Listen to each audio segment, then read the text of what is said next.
Yuk kita bacakan ayatnya. Quran surah 23 ayat 1-nya dulu pelan-pelan. Qad aflahal mu'minun. Sudah? Saya pernah sampaikan, perhatikan terjemahannya. Akan menggenggam kesuksesan dan kebahagiaan. Setiap insan beriman itu. Jadi kalau kita sudah beriman, dan imannya digunakan untuk bersikap, bukan hanya dengan akal, Allah jamin cepat atau lambat akan diantarkan pada kesuksesan dan kebahagiaan. Bukan hanya sukses ya, tapi kesuksesan yang membahagiakan. Suami Anda sukses di pekerjaan, tapi kesuksesan itu tidak membawa kebahagiaan ke rumah. Nyaman nggak? Nggak membawa ketenangan, nyaman nggak? Pilih mana? Kaya tapi gelisah atau miskin tapi tenang?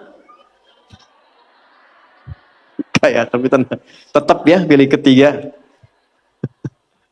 Lihat baik-baik. Maka lakukan semua dengan pendekatan iman. Kalau sudah pakai iman, bahasa singkatnya niatkan ibadah. Jadi ibu tugas apapun, ya, Anda sebagai anak, sebagai istri, sebagai ibu dan ke atasnya, kalau berperan dalam kehidupan, kalau ada kalimat iman maksudnya niatkan ibadah karena Allah. Maaf dengan kalimat ini. Ibu merawat anak, memandikan, menyekolahkan, menyayangi, memeluk sebelum tidur. Saya tanya, itu karena sayang, karena cinta, atau karena ibadah? Kalau ibadah itu pasti karena Allah. Kalau iman pasti karena Allah. Alladzina yu'minuna bil ghaib. Ini ada, saya lihat anak-anak nih ya. Ibu tuh merawat, menggendong, mendidik dan sebagainya kepada anak karena sayang atau karena Allah? Apa standarnya? Standarnya, ketika kita mengerjakan semua karena Allah, maka ukurannya semua yang dikerjakan akan dipastikan sesuai dengan ketentuan Allah. Di mana disekolahkan anak ibu? Jangan-jangan Anda mengatakan saya mendidik karena Allah, tapi Anda sekolahkan di tempat yang tidak pernah mengenal Allah. Di sekolahnya nggak ada pelajaran sholat, nggak ada baca Quran. Apa yang Anda berikan untuk anak Anda? Lihat pakaiannya. Katanya karena Allah, tapi dia menggunakan pakaian yang auratnya terbuka yang Allah nggak suka. Lihat mainannya. Apa yang ia kelola dengan mainan itu? Apakah mendekatkan pada Allah atau menjauhkan dari Allah?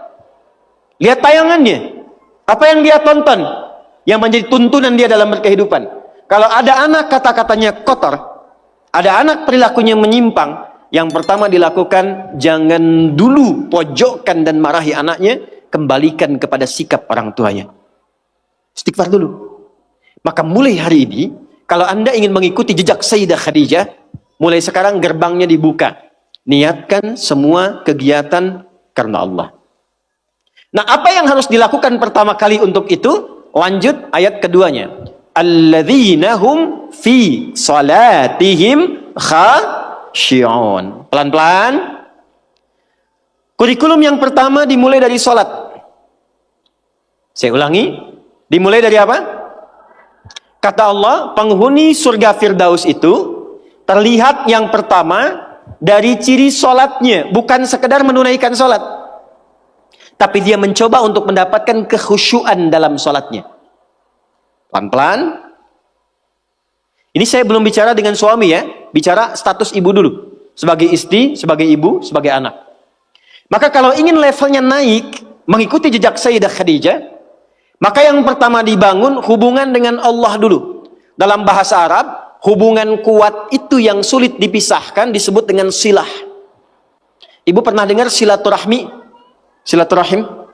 Kenapa disebut silaturahim? Maksudnya hubungan perhatian yang kuat, yang saat berpisah pun masih ingat, masih mendoakan, masih mengenal. Di silaturahim yang sukses itu bukan Anda ketemu, Anda nyapa, bukan. Kalau Anda nyapa orangnya ada, wajar. Tapi kalau Anda berpisah masih ingat teman, masih didoakan, masih disupport, itulah silaturahim. Nah, ibadah yang melatih kita terhubung kuat dengan Allah, sehingga dimanapun tersambung dan dijaga oleh Allah, itu disebut dengan sholat namanya. Maka ketika diminta untuk sholat, sebetulnya itu ibadah personal yang Allah inginkan untuk merubah perilaku kita dan pribadi kita supaya lebih dekat dengan Allah. Makanya panggilannya itu bukan panggilan beban, Bu. Bukan panggilan ruku, bukan panggilan sujud. Coba dengarkan kalau orang yang sedang azan, muadzin itu salat. Ya, azan, maaf, saat sedang mengumandangkan azan. Hayya 'alas shalah. Ayo salat. Setelah itu apa? Hayya 'alal falah. Ayo sukses, ayo bahagia. Falah itu kalau sudah digenggam jadi aflah. Orang yang menggenggam kesuksesan, kebahagiaan. Qad aflahal mu'minun. Orang beriman pasti menggenggam kesuksesan, kebahagiaan karena dia dekat dengan Allah. Punya Allah itu luar biasa. Saya kurang lebih sepekan lalu, saya ceramah di antara para dai-dai se-Indonesia dari 28 provinsi. Saya bilang, teman-teman, yang kurang dari dai sekarang itu adalah rasa punya Allah. Sehingga dakwah yang disampaikan kadang-kadang terkontaminasi dengan materi dan duniawi. Pilih-pilih dalam berdakwah, tidak optimal dalam menyampaikan ilmu. Timbangannya kadang-kadang materi. Karena apa? Yang kurang adalah rasa keyakinan bahwa saya punya Allah. Itu kalau sudah rasanya saya punya Allah, semua masalah seberat apapun pasti kecil. Itu yang kurang, Bu. Karena semua diukurnya dengan materi.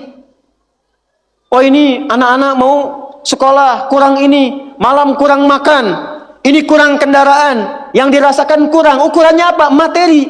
Tapi ketika orang mengatakan saya punya Allah dan Allah segalanya, maka setidaknya beban hidupnya akan berkurang dan semua apa yang akan dicari sesuai dengan kebutuhan. Maka saya kembalikan, kenapa yang pertama yang dilatih adalah sholat, dan itu mutlak bagi seorang perempuan.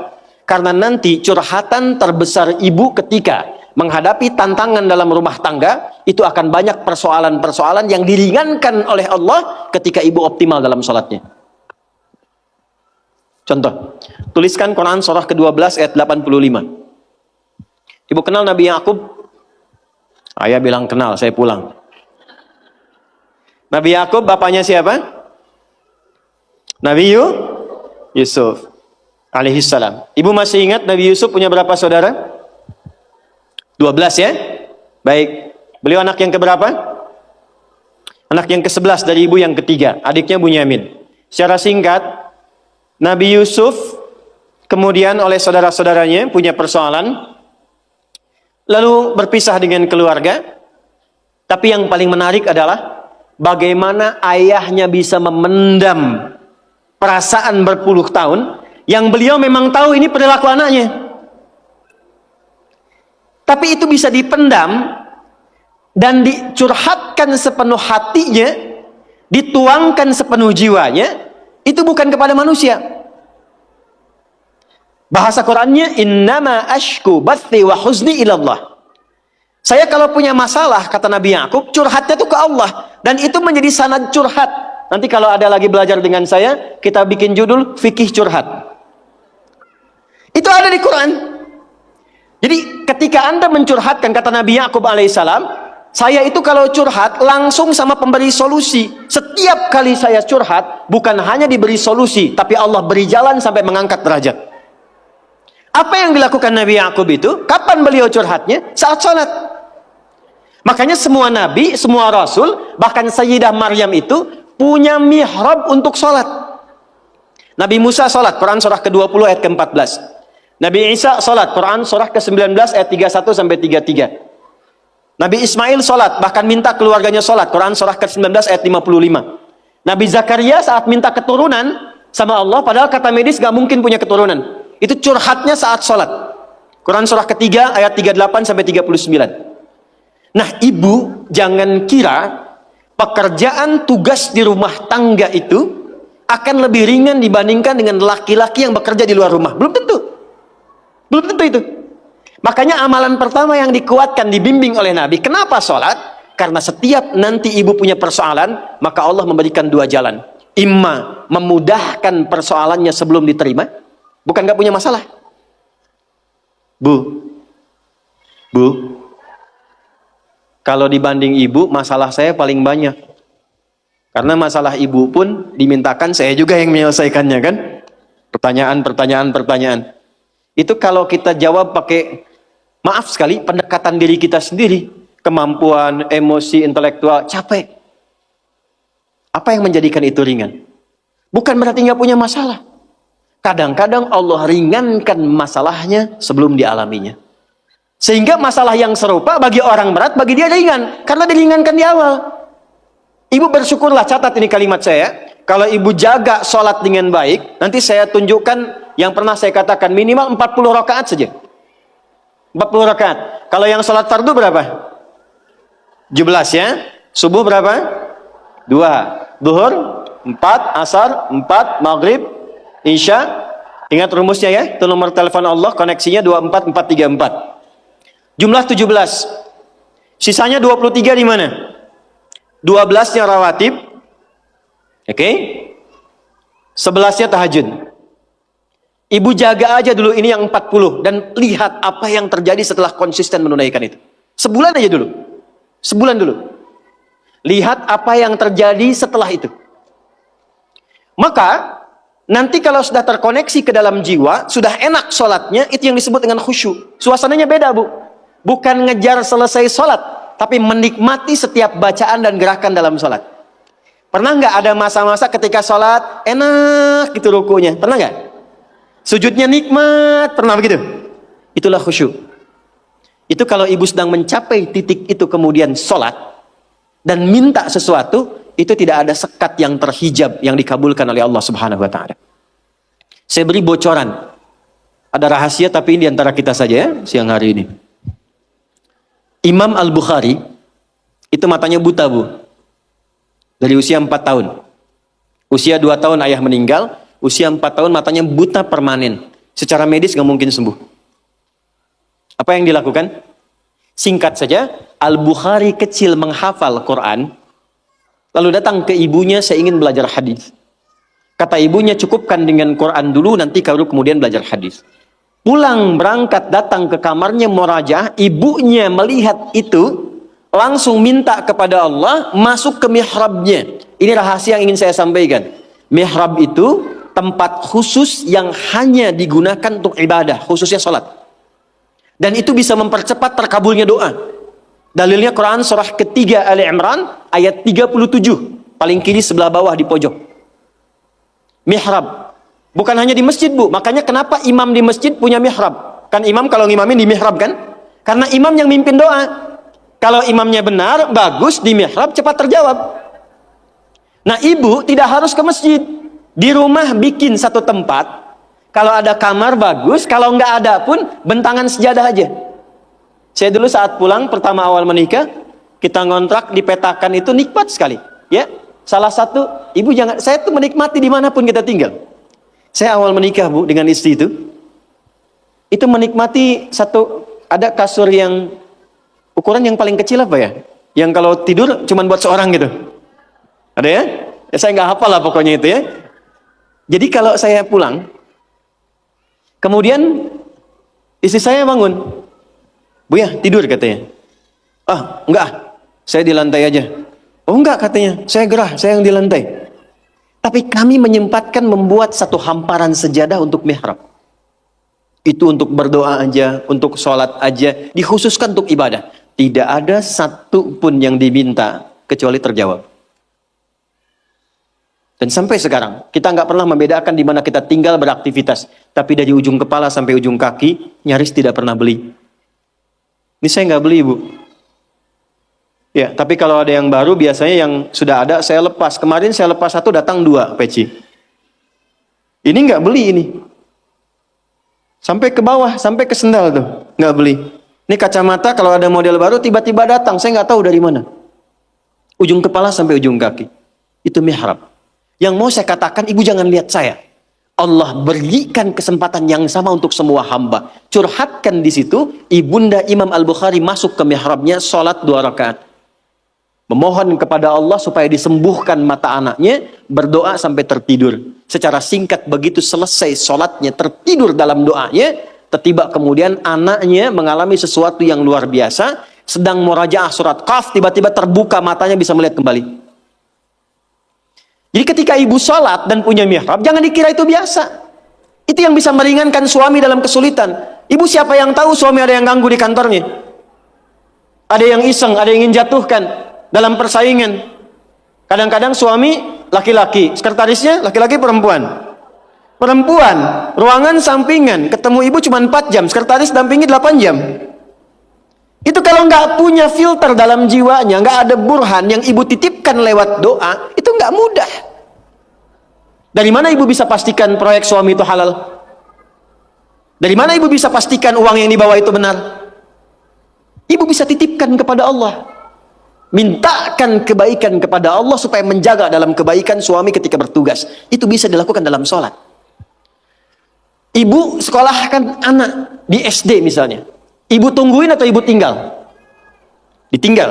Ibu yang mengandung 9 bulan. Ibu yang memberikan ASI hampir 2 tahun atau 2 tahun. Dididik di baik-baik, sehat, hafal juz amma sebelum sekolah. Tiba-tiba ibu titipkan di sekolah dengan lingkungan yang ibu belum bisa jamin. Jadi baik nggak anaknya? Siapa yang bisa menjaga anak ibu? Kalau ibu jawab Allah, hubungan ibu dengan Allah baik nggak? Demi Allah saya katakan, betapa banyak seorang ibu yang sudah menyiapkan anaknya baik, tiba dia ke sekolah kok anaknya berubah. Kata-katanya jadi nggak betul, perilakunya jadi menyimpang, susah diingatkan. Siapa yang bisa menjaga itu? Saya tunjukkan satu kisah yang luar biasa. Bu, kalau ada 10 rapat, 9 memilih A, yang 1 memilih B. Yang diikuti yang mana? Ini rapat ya. Ada rapat menentukan 2 pilihan. 9 memutuskan A, 1 memutuskan B. Pilih mana? A kan? Yang 9 ya. Tapi yang terjadi, yang 1 yang diikuti, yang 9 ditinggalkan. 10 saudara Yusuf rapat. Yang 9 mengatakan, uqtulu Yusuf. Bunuh aja Yusuf. Penyebab kita itu kurang dapat perhatian dari ayah kan Yusuf. Kalau Yusufnya nggak ada, perhatian ke kita semua. 9 memutuskan bunuh Yusuf. 1 mengatakan, jangan dibunuh. Lemparkan aja ke tempat gelap. Yang penting kan Yusufnya nggak ada. 9 memilih A, 1 memilih B. Dan biasanya setan kalau menggoda itu nggak akan tanggung, langsung ke tingkat tertinggi. Tapi apa yang terjadi? Yang dipilih ternyata yang 1. Oke, kita sepakat gak usah dibunuh, lemparkan. Alqihi fi ghayabatil jubbi yaltaqituhu ba'da sayyarah. Lemparin aja ke tempat gelap. Apa yang menjadikan mereka terjaga sehingga tidak jadi membunuh Yusuf dan alih-alih membunuh menempatkan di tempat gelap? Ternyata itu adalah doa orang tuanya yang sering menitipkan anaknya kepada Allah. Ibu nganterin anak ke sekolah, dititipkan nggak sama Allah? Atau cuman bye-bye, salaman, lepas, tinggal, pulang? Titipkan bu, doakan.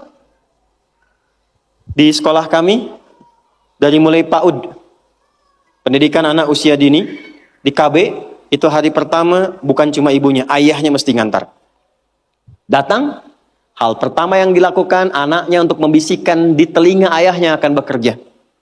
Ayah, doakan ya Nanda belajar. Ayah, Nanda doakan sukses bekerja. Tapi tolong jangan cari rezeki yang haram ayah ya. Yang dibawa ke rumah. Itu dibisikkan oleh anak yang usia 4 tahun.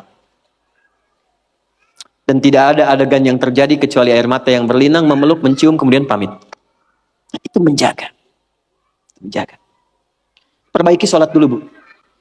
Nah nanti dari sholat itu, ibu nggak bilang pun nanti Allah tanamkan kepada anak, kepada suami segala kebaikan. Itu kurikulum pertama. Saya sering ceritakan di berbagai tempat, seorang anak yang nggak pernah mau sholat. Saya ngasuh pesantren dulu di Jakarta. Seorang ibu datang, wajahnya sendu mengatakan, Ustadz, anak saya nggak mau sholat. Sekolahnya apa bu? SMP. Ibu udah ingatkan berkali-kali. Sudah nggak usah diingatkan lagi. Malam ini ibu sholat aja di kamar anak ibu. Masuk ke kamar anak ibu, sholat di sampingnya, nggak usah diminta bangun. Sholat di sampingnya, lalu mohon kepada Allah, ya Allah engkau titipkan dia dalam rahimku. Aku yang mengandung, aku yang melahirkan, aku yang merawat. Ringankan hisabku di akhirat kalau memang jauhnya dia dari Allah karena sebabku. Ibu minta sama Allah, nggak usah bangunkan, nggak usah ingatkan. Nanti 3 hari lagi, ibu kesini lagi, kita lihat apa yang terjadi. Hari ketiga, dari kejauhan, ibu itu teriak gembira, Ustaz, saya masih ingat. Dan membawa seplastik nasi uduk. Wah ibu kok senang sekali. Anak saya sudah sholat. Kok bisa saya bilang. Ternyata malam tadi, di malam ketiga dia bangun, dia peluk ibunya, dia minta maaf. Maafkan Nanda ma, maafkan Nanda ma. Saya dengar mama berdoa, maafkan saya. Saya tuh bukan gak mau sholat, tapi kan papa juga gak pernah sholat. Tuh. Papa kan gak sholat juga. Akhirnya dari situ kemudian bermaafan, anaknya mulai mau belajar. Demi Allah saya katakan, setelah peristiwa itu, bukan hanya anaknya dibimbing sholat oleh salah seorang santri dari kami, tapi minta dibimbing untuk menghafal Quran. Sejak saya meninggalkan pesantren untuk diteruskan oleh santri berikutnya, anak itu sudah hafal kurang lebih 2 juz. Dari yang tidak pernah sholat, jadi pelaku sholat dan hafal Quran 2 juz. Mungkin sekarang sudah khatam 30 juz. Sholat. 2, saya cepat. Jangan cukupkan soleh sendiri, Bu. Karena sama-sama ingin ke surga Firdaus, kan ada suami, ada anak-anak. Maka pesan yang pertama penghuni surga Firdaus itu, yang dipesankan bukan dunianya, tapi akhiratnya. Contoh, suami mau berangkat, biasanya ibu pesan apa? Hah? Hati-hati ya Pak, gitu kan? Ya, sukses ya. Pernah nggak ibu bilang pertama kali yang disampaikan, ayah jangan lupa sholat ya? Pernah nggak? Tuh. Sekarang ada apa? Yang ke masjid siapa? Laki-laki perempuan? Yang ke masjid suami ibu, yang ke masjid laki-laki. Pernah nggak ibu siapkan pakaiannya?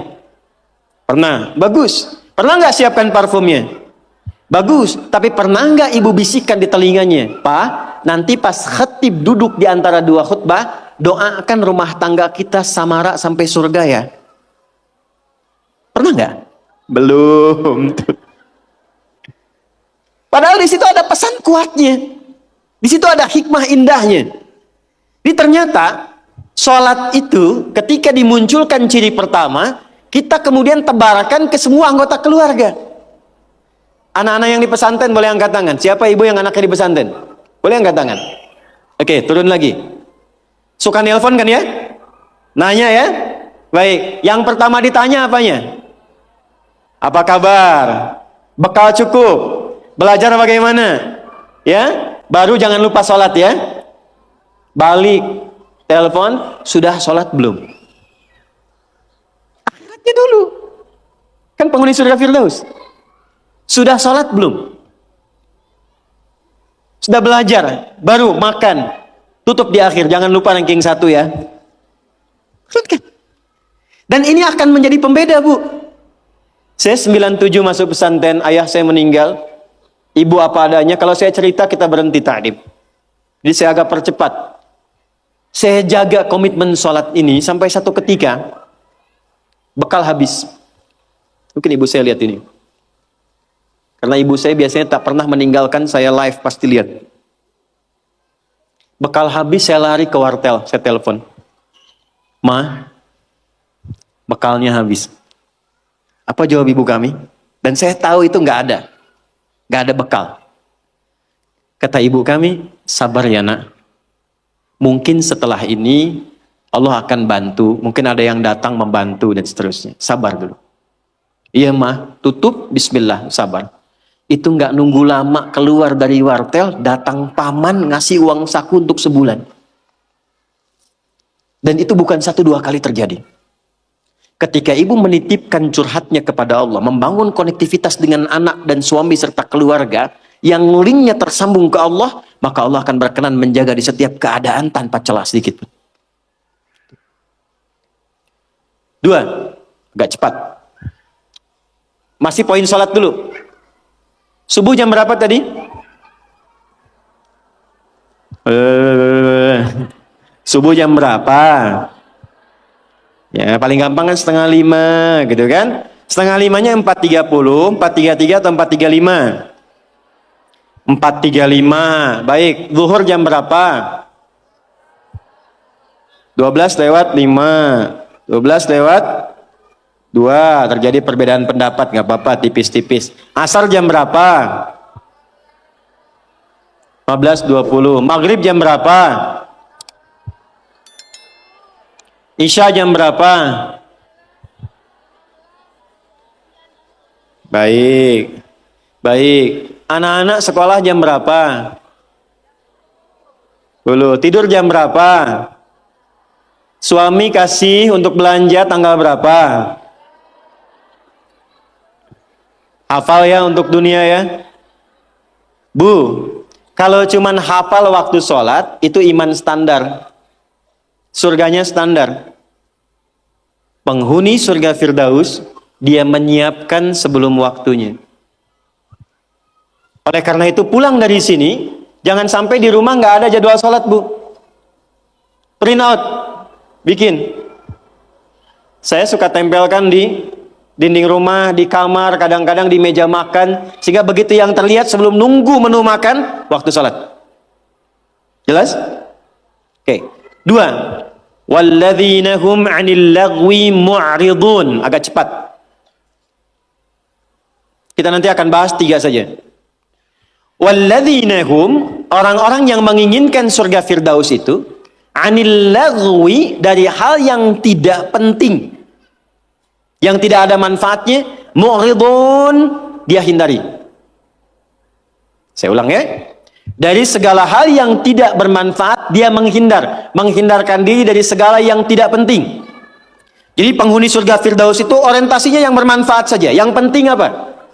Kalau ada pertemuan, manfaat gak? Penting gak? Ada kumpul-kumpul, penting gak? Ada pengajian, pengajiannya bermanfaat atau cuman kumpul-kumpul datang saja?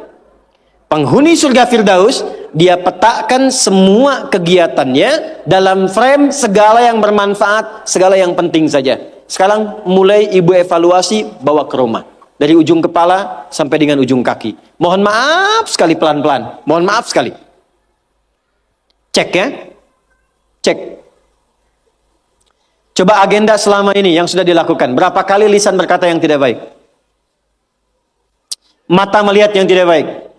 Ibu punya agenda perkumpulan di mana saja?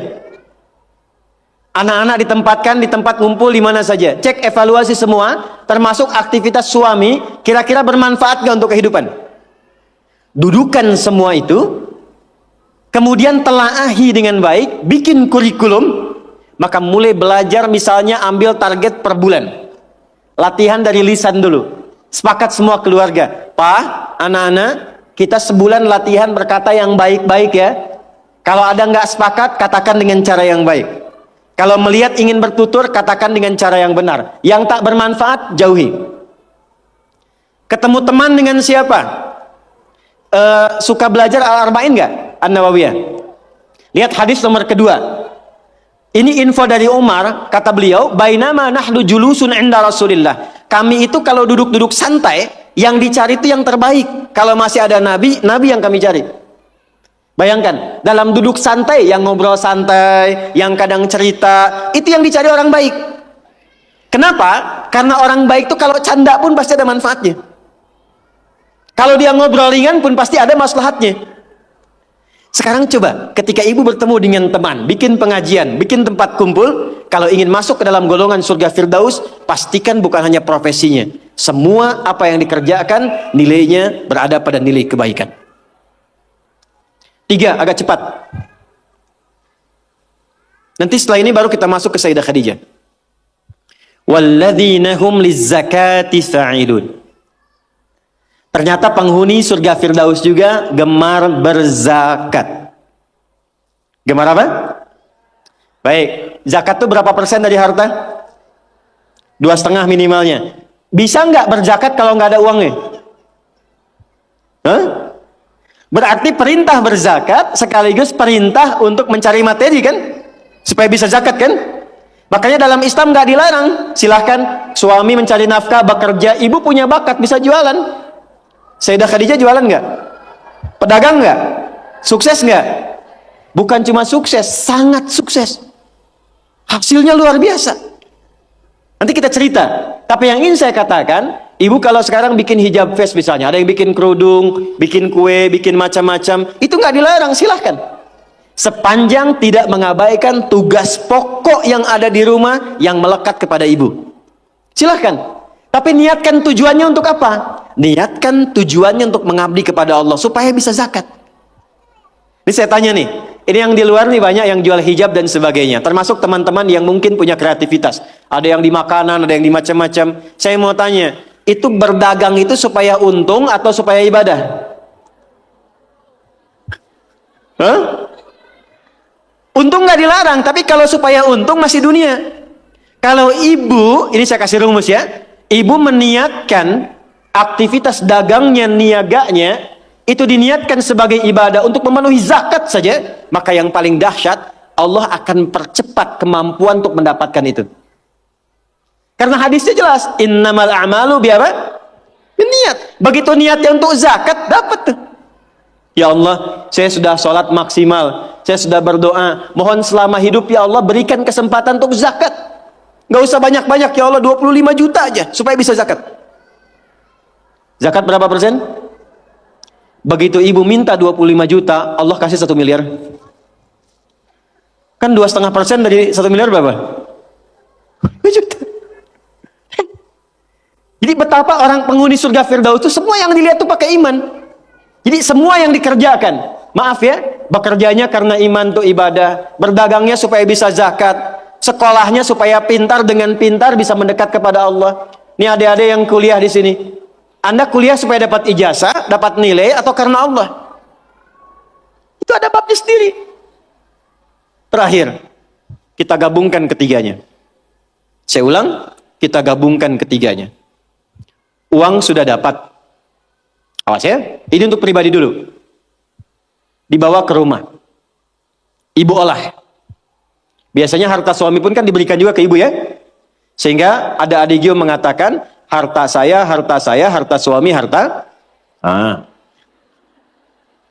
Oke, sekarang bawa bu, pelan-pelan ya. Mohon maaf nanti dengan kata-kata saya ini, karena kita akan mencoba menata lebih baik. Dan jangan mengecilkan orang lain. Ibu bawa pulang ke rumah.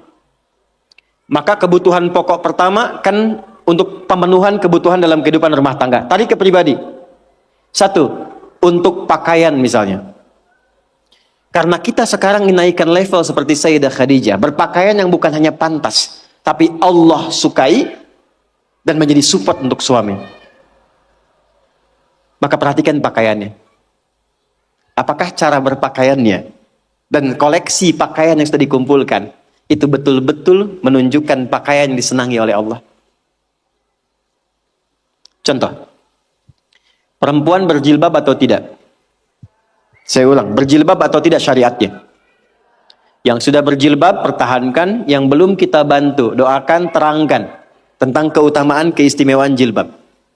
Saya berikan rahasia besar di sini karena ini tentang hijab face. Ternyata, saking pentingnya jilbab itu,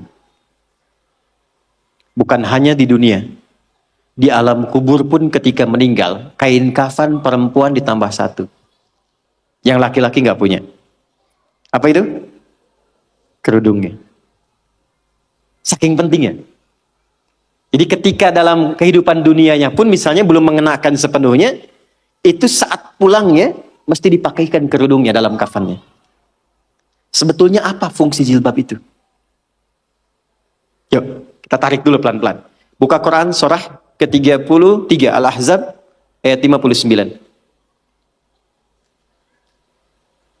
Nanti setelah itu saya tarik kepada suami untuk mensupport. Surah ke-33 Al-Ahzab ayat 59. Ada ayatnya, ya ayyuhan nabiyyu qul li azwajika wa banatika wa nisa'il mu'minin. Ada? Yudnina min jalabibihinna. Dzalika adna an yu'rafna fala yu'dzain. Ada? Asalnya bu, sebelum ayat ini turun, itu masih ada yang berkerudung, masih ada yang tidak berjilbab. Biasa saja. Tapi tiba-tiba ada kejadian. Perempuan muslimah malam-malam ingin ke toilet, diganggu oleh preman-preman Madinah dari Yahudi. Maka dilaporkan kepada Nabi, turunlah ayat ini. Maka Allah sampaikan, ya ayyuhan nabi, wahai Nabi, kulli azwajika, mulai hari ini, sampaikan pada semua istrimu, wa banatika, anak perempuanmu, dan nisa'il mu'minin, bukan cuman perempuan, nisa'il mu'minin, perempuan-perempuan yang memang merasa punya iman, yang yakin dengan anugerah Allah.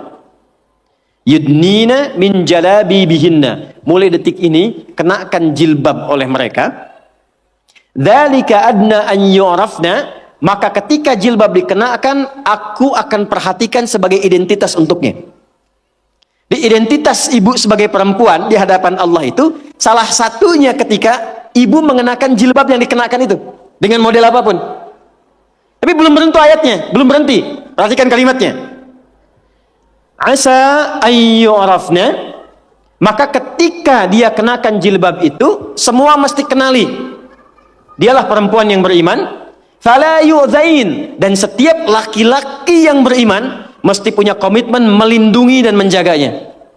Jadi ketika ibu kenakan jilbab itu kami yang laki-laki, yang pria-pria mukmin ini, itu terikat dengan komitmen kepada Allah. Kalau ibu ada yang ganggu, ada kesulitan, kami mesti bantu. Itu asalnya. Di Allah turunkan ayat hijab, jilbab itu bukan sekedar ingin menutup, tapi memberikan kemuliaan pada perempuan. Dan ini fikih jarang diketahui laki-laki juga. Jadi ketika ibu ke pasar nih ya, kesulitan misalnya, beli beras sulit, terlihat ibu pakai jilbab tuh. Itu laki-laki itu yang melihat itu langsung respon bantu. Dan Allah jadikan itu mengikat dalam fitrah hati setiap insan beriman. Itu poinnya. Sekarang ingin saya katakan, ketika Allah memberikan hadiah yang sangat luar biasa dan mengistimewakan, diambil nggak? Diambil nggak? Maka perhatikan, kalau di era Sayyidah Khadijah hasil niaganya diserahkan untuk dakwah Nabi, maka di era kita dibalik. Apa yang dihasilkan oleh suami diolah oleh istri perempuan, ada pendapatan dari istri dikumpulkan, coba dari situ kreasikan untuk membeli atau mendapatkan sesuatu yang Allah sukai. Punya anak perempuan, apa yang Allah sukai dari perempuan ini? Ibu kalau nggak percaya silakan ya, kasih makanan yang halal, kasih pakaian yang paling benar, nanti cek, masukkan dia ke sekolah Quran. Demi Allah saya katakan, tidak tunggu lama dia akan cepat mendapatkan hafalan Qurannya. Karena ibu menyiapkan dia untuk mendapatkan kalam Allah dengan penampilan yang Allah sukai. Jelas? Oke. 4, sekarang kita masuk kurikulumnya.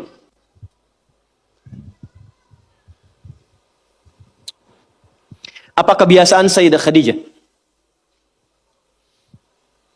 Sudah? Yang pertama,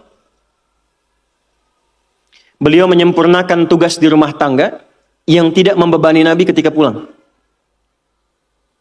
Saya ulang, beliau menyempurnakan tugas di rumah tangga yang tidak membebani Nabi ketika pulang. Bu, kita menghargai semua perkembangan pengetahuan, teknologi, peradaban, dan sebagainya. Tapi ibu jangan sampai lemah dalam satu hal ini. Demi Allah saya katakan, apresiasi tertinggi dari Allah kepada seorang perempuan yang telah berumah tangga, ternyata bukan profesi dunianya. Tapi ketika ibu bisa optimal menjadi seorang ibu dengan semua tugasnya. Kalau belum menikah, jadi seorang anak dengan tugasnya. Kalau menikah belum punya anak, jadi seorang istri dengan tugasnya. Nanti saya turutkan hadis-hadisnya. Jadi ibu itu ke surga, maaf ya, kalau nanti masuk dengan izin Allah misalnya, tingkat tertingginya itu bukan karena misalnya aktif mendampingi kegiatan di luar. Bukan karena aktif punya kegiatan banyak dengan teman-teman, bukan. Yang paling utama itu di rumah, anak bagaimana? Sehingga ketika suami pulang, dia membawa satu hasil dari kegiatannya, dalam lelahnya dia menikmati candanya yang telah menyelesaikannya istrinya. Itu bu, setiap apa yang dikerjakan kalau benar demikian, perhatikan hadisnya di At-Tirmidzi. Idza shallatil mar'atu shalataha wa shamat shamaha wa hafizat farjaha qila laha yaumal qiyamati udkhulil jannata min haitsu syi'ti. Kalau ada seorang perempuan enggak pernah salat sunnah, cuma salat fardu saja. Enggak pernah puasa sunnah, puasanya Ramadan saja. Dia menaati pada suaminya, menjaga kehormatan keluarganya. Dia menempatkan tugas di rumah sebagai tugas utamanya. Maka apa yang terjadi? Qila laha yaumal qiyamati, dikatakan kepada perempuan ini saat kembali kepada Allah di yaumil hisab, udkhulil jannata min haitsu syi'ti. Cepat langsung masuk surga dari pintu mana saja yang kamu kehendaki. Enggak ada hisab. Sekarang ibu enggak dilarang, silakan. Pengajian banyakin, optimalkan. Tapi dengan pengajian itu balik bawa ilmunya kepada anak. Kalau perlu aja. Kegiatan di luar silahkan. Tapi jangan sampai, maaf, ibu aktif di luar, tapi anak ibu dititipkan pada orang lain. Sehingga dia mendapatkan karakter dari perawatnya, bukan dari ibunya. Jadi wajar kalau dia nggak kenal ibunya. Wajar kalau nggak akrab. Wajar kalau dia mencari jati diri di luar. Karena dia nggak kenal ibunya. Nanti kalau saya dengan ayah, saya bicara fikih ayah. Sehebat-hebatnya ayah, sesibuk-sibuknya di luar, itu di Quran selalu dialognya anak dengan ayah, nggak pernah dengan ibu. Ibu pernah dengar misalnya ada dialog ibu dengan anak di Quran? Nggak ada. Selalu ayah, anak, ayah, anak. Kenapa? Karena fungsi ibu itu sudah di rumah yang paling utamanya. Maksud fungsi di rumah itu adalah capaian dengan anaknya optimal, kasih sayangnya, curhatnya diterima, perawatannya, candanya. Kenapa banyak dialog dengan ayah di Quran? Karena ayah kesibukan banyak di luar, jangan sampai karena sibuknya itu lupa dengan keluarga di rumah. Karena ternyata yang ditunggu anak itu adalah sosok orang tuanya. Nah sekarang sudah ayahnya sibuk, ibu ikutan sibuk.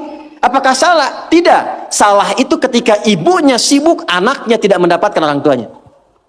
Itu problemnya. Dan itu banyak ditemukan sekarang. Ibu silahkan, mau sebanyak apa sih mau dikumpulkan? Bangga kalau statusnya bisa diupdate. Bangga kalau sudah banyak penampilan bisa dirubah. Ibu nggak khawatir kalau anaknya mencari perhatian di luar. Ibu nggak pernah bahkan sempat menyapanya. Cuman ketemu, berangkat, tidur, ketemu lagi. Lalu apa yang mau dicari dari apa yang dikumpulkan itu? Saya ini kalau pulang, sejak saya punya anak pertama, sekarang punya anak yang kelima, tidak pernah saya pulang nyampe rumah, dipanggil dengan panggilan yang biasa teman-teman panggil. Ustadz, Kiai, Syekh. Gak pernah saya pulang datang rumah, Kiai. Gak ada. Ustadz. Dari dulu anak saya, ketika saya pulang datang, dia tunggu, bahkan ada yang nunggu sampai jam 11 malam. Anak usia 3-4 tahun nunggu sampai jam 10, jam 11. Buya, kapan pulang? Saya kalau kemanapun ada tas, Bu, yang saya bawa. Di dalamnya ada hasil karya anak kami yang paling kecil. Dia gambar-gambar lama, kasih love. Kemudian kasih kayak orang-orangan dia gambar. Dia tuliskan, minta tolong kepada kakaknya nomor 2 yang perempuan. Tuliskan, I love you Buya. Dan dia cuma tunggu ayahnya. Yang dia pengen bapaknya. Jadi begitu pulang ke rumah, dia tunggu, dibuka pintunya, Buya. Gak pernah dia panggil Ustaz gitu. Gak ada. Ya, main kuda-kudaan yuk. Ya udah jadi kuda kita jam 11 malam. Tidur. Tapi itu yang indah. Dan itu sesuatu yang sangat luar biasa. Nah, Sayyidah Khadijah itu sebelum Nabi pulang itu sudah khatam. Makanya kita belum pernah dengar kan kisah cerita Fatimah merewelkan Nabi. Pernah nggak? Umi Kulsum merepotkan Nabi? Nggak ada. Dan selalu silent kisahnya. Pulang ke rumah itu selalu kisah di rumah itu tenang. Nggak ada satupun bab problem rumah tangga Nabi dengan anak. Nggak ada. Siapa perannya? Sayyidah Khadijah, karena beliau mengerti optimalnya harus dari beliau, sehingga ketika suami pulang nggak ada diskusi beban lagi yang bertambah untuknya. Silahkan punya aktivitas di luar rumah, tapi ibu akan dimuliakan sebagai seorang ibu, anak dan istri ketika pulang kembali ke akhirat lah. Itu satu. 2, saya agak cepat sekali. Yang pertama prioritas keluarga, Bu, anak, untuk ibu ya. Selanjutnya harta. Mohon maaf sebesar-besarnya. Sayyidah Khadijah walaupun mendapatkan penghasilan dari aktivitas dagangnya, tidak pernah menjadikan bagian harta beliau hanya untuk dikuasai bagi pribadinya. Dan gak pernah ada perjanjian pranikah misalnya. Ya Muhammad SAW, saya nikah punya harta segini ya. Kalau nanti ada kejadian ini jangan diambil ya, gak pernah. Apapun yang diusahakan, maka dikumpulkan menjadi satu untuk mensupport cita-cita mendapatkan yang tertinggi di hadapan Allah. Ibu apapun yang didapatkan kalau punya penghasilan, pendapatan dan sebagainya, dudukan jadi satu sebagai harta keluarga bersama. Rumuskan untuk anak-anak. Anak pertama mau kemana? Bikin tabungan, bikin persiapan. Anak kedua seperti apa? Anak ketiga bagaimana? Bicara dengan suami. Maka ini diantara ciri yang pernah diajarkan oleh Sayyidah Khadijah. Sekalipun dagangannya cukup banyak, tapi semua yang dihasilkan untuk mensupport kegiatan yang diarahkan pada tujuan yang sama, surga. Jelas? Oke, yang terakhir. Ini saya pun mengakui saya agak kurang di sini. Sehingga kalau istri saya lihat juga, insya Allah nggak akan protes. Meluangkan waktu untuk diskusi. Bicara, ngobrol. Saya ulang ya. Meluangkan waktu untuk diskusi, bicara, ngobrol yang saling menguatkan, bukan mengungkit kekurangan. Tuh. Nabi Muhammad sibuk gak? Sibuk gak? Banyak tantangan gak? Tapi ketika pulang ke rumah, ngobrolnya itu dengan Sayyidah Khadijah selalu yang baik-baik, yang romantis, yang saling menguatkan. Gak pernah ada satupun kalimat tercatat di dalam lisan Sayyidah Khadijah, kenapa sih begitu sibuk? Datang ke rumah cuma bawa masalah. Kenapa sih gak punya waktu? Kenapa sih banyak kegiatan di luar? Tapi ketika pulang ke rumah, aku selalu mendukungmu. Nabi mengatakan kegiatanku ini, dan ini. Aku akan berangkat ke sini menemui si fulan. Baiklah, siapkan, optimalkan, Allah pasti melindungi. Sehingga semua kegiatan, beban yang dirasakan, itu ketika berangkat gak sendirian. Jadi beliau pun dalam sendirian pun merasakan aura-aura Sayyidah Khadijah. Mau berangkat kerja, merasakan pesan dari istri. Pulang dari situ, ditinggal pun istri merasakan pesan dari suami. Ini yang harus dioptimalkan. Dan ibu, apa yang terjadi? Ketika dimanapun suami beraktivitas dengan pola seperti ini, maka Allah menjaga ikatan pertalian rumah tangganya, sehingga dijaga dari sifat-sifat rentan yang kemungkinan bergeser atau menodai kehidupan rumah tangganya. Maaf, ini bahasanya agak halus ya. Jadi kalau ada godaan dari pihak lain itu tidak mudah untuk mendapatinya, karena kalimat istri sudah sampai pada jiwanya. Sepeninggal beliau pun ketika Sayyidah Khadijah meninggal, itu kemimpinya terbawa. Karena kenapa? Dialognya nyambung. Khadijah, Khadijah, Khadijah. Terbawa. Bisa nggak menciptakan suasana itu? Jadi kalau kita simpulkan, satu, tingkatkan hubungan dengan Allah lewat skema sholat dengan baik. Yang kedua, jadi ibu yang paripurna yang memperhatikan keadaan anak, keluarga dengan sempurna. Sekalipun ada aktivitas di luar, pastikan yang di dalam baik dulu. Yang ketiga, pintu dialog yang dibuka untuk saling menguatkan dengan pasangan. Itu terjaga, itu optimal, istiqomah aja Bu, 3 itu sampai dengan meninggal. Maka silahkan tunggu panggilan pulang. Ya ayyatuhan nafsul mutmainnah, irji'i ila rabbiki radiyatan mardiyah, fadkhuli fi ibadi wadkhuli jannati.